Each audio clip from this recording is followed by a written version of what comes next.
La phase solsticiale en astrologie Exols est une phase, je dirais, de paix intérieure, au sens d'une communauté particulière.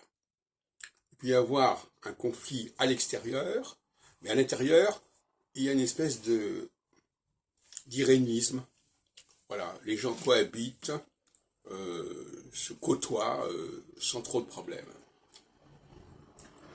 Et donc, si on prend l'histoire du milieu astrologique, justement, on s'aperçoit que les moments où les gens ont eu envie de se retrouver ensemble, toutes tendances confondues, correspondent effectivement à des périodes solsticiales. Alors, j'en vois au moins deux, comme ça. En 89, la création du Salon de l'astrologue, en 89-90, où dans un grand espace se côtoyaient, je sais pas, une trentaine de stands d'associations astrologiques. Et en 2004, donc, eh bien, nous avons eu ce congrès que nous avons organisé à Paris et qui a rassemblé des gens extrêmement divers.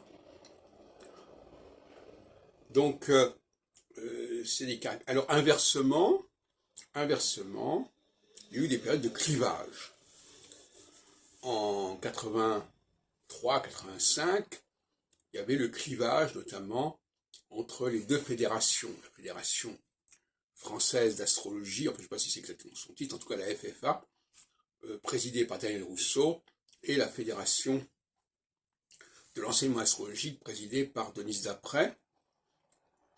Donc il y avait une sorte de clivage qui a eu notamment pour effet éventuellement la dissolution du GRH.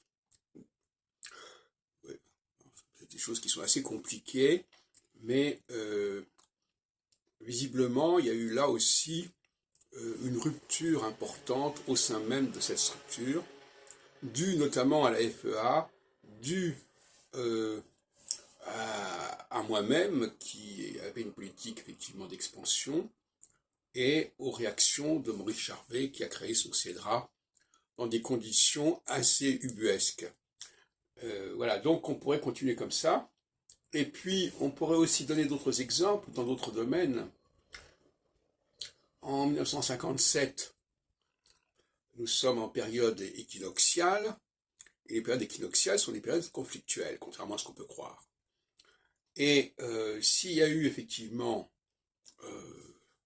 la création du traité de Rome, l'Union européenne, etc., et avant, en 1954, la communauté charbon-acier, communauté européenne charbon-acier, c'était aussi le moment de la guerre d'Algérie.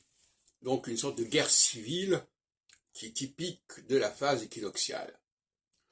La phase équinoxiale est une phase de confrontation, on se mesure, et donc par conséquent, effectivement, la période qui a précédé 1989, c'est-à-dire la période allant de 74, 75 à 89, attendez que je ne dise pas de bêtises, disons qui va de 81 à 89, est une période conflictuelle pour différentes raisons de clivage. Et à partir de 89, comme je l'ai dit tout à l'heure, les gens sont plutôt prêts à se réunir, à se rassembler, de façon d'ailleurs assez formelle. Voilà, donc voilà ce que je voulais vous faire comprendre, pas de façon très concrète, c'est la différence entre les phases équinoxiales et les phases solsticiales qui alternent nécessairement. Et actuellement, nous sommes avec Saturne en Verseau, dans une phase solsticiale. Alors sur le plan politique, ça veut dire que la rupture ne s'est pas faite, socialement, la gauche n'a pas réussi à l'emporter, et donc on est quand même dirigé au centre, etc. Ce qui est typiquement une phase solsticiale. En revanche, comme je l'ai dit à plusieurs reprises, en phase équinoxiale, comme en 1981, en 1997, en 2012, etc., donc tous les 15 ans en gros, et donc dans 15 ans, on sera en 2027, 27, eh bien, on a des phases favorables à la gauche, favorables à une volonté de s'en prendre, notamment aux puissances de l'argent, puisque la phase équinoxiale est une phase de conflit entre le haut et le bas, enfin, conflit de classe, et donc c'est à ce moment-là que la gauche peut se faire entendre.